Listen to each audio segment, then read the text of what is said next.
Hey all, and thanks for joining us on another paranormal pit stop. Tonight, we'll be exploring a historic cathedral located off Poplar Avenue, out of downtown Memphis, Tennessee, now acting as the Cathedral Church of the Episcopal Diocese of West Tennessee, formerly recognized as the Cathedral of the old statewide Episcopal Diocese of Tennessee, and purported to hold a number of ghostly presences. Are you prepared to brave the history and hauntings of St. Mary's Cathedral?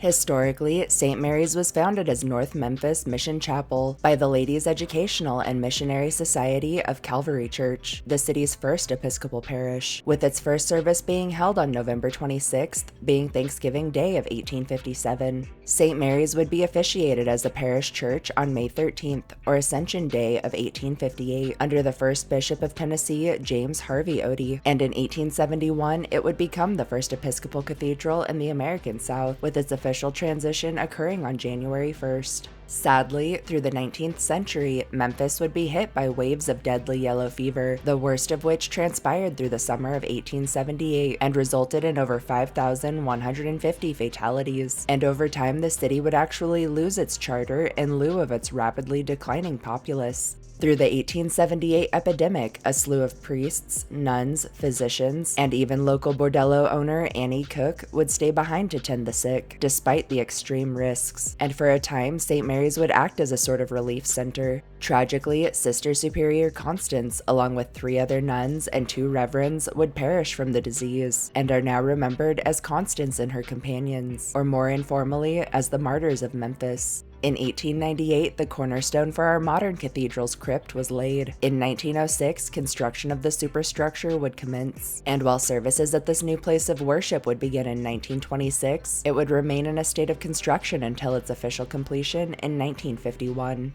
In 1971, St. Mary's would celebrate its centennial as the Cathedral Church of the Diocese of Tennessee, marking it as the oldest cathedral in existence, still serving under the same undivided diocese, and until 1928, the Episcopal Diocese of Tennessee would stretch the entirety of the state, after which it was split, with the Episcopal Diocese of West Tennessee established, and with St. Mary's retained as its cathedral church. St. Mary's Cathedral remains open into the present, holding weekly services, both in person and live streaming, while serving a number of congregational and communal needs. During the onset of yellow fever epidemics at the time, it was unknown how the disease would spread, and while the city attempted to set up quarantines once they realized what was occurring, their efforts were all too late. The first documented death of the 1878 epidemic was charted on August 13th and was followed by increasing casualties each day. Strangely, it's documented that for unknown reasons, Memphis was hit harder than other communities, and the variant affecting their populace seemed to turn perfectly healthy people into dead bodies within a matter of hours. In the height of the outbreak, corpses were left for days, and one disturbing account tells of a woman who was discovered cradling and singing to a baby who'd been deceased for longer than a week. In this hellish age, St. Mary's would act as a hospital and refuge for those attempting to escape waves of brutally painful death, and bravely, all who stayed behind to care for their fellow man knew that every second of every day could very well be their last. Subsequently, most who perished to the disease were buried hastily, in mass graves, and without proper rites or services, and it's believed these improperly cared for remains, coupled with its ridiculously twisted past, has left its fair share of hauntings across St. Mary's Cathedral, with those frequenting its bounds reporting extreme cold spots, random wafts of the aroma of rotting flesh or the smell of bodily fluids, and instances in which lights flicker without cause. A number of stories detail run-ins with ghostly children, some who appear dirty or scared, and are often huddled together, and that are seemingly looking for their parents. Sadly, all those who've attempted to help these small spirits are met in disappointment, as upon approach by the living, they always disappear.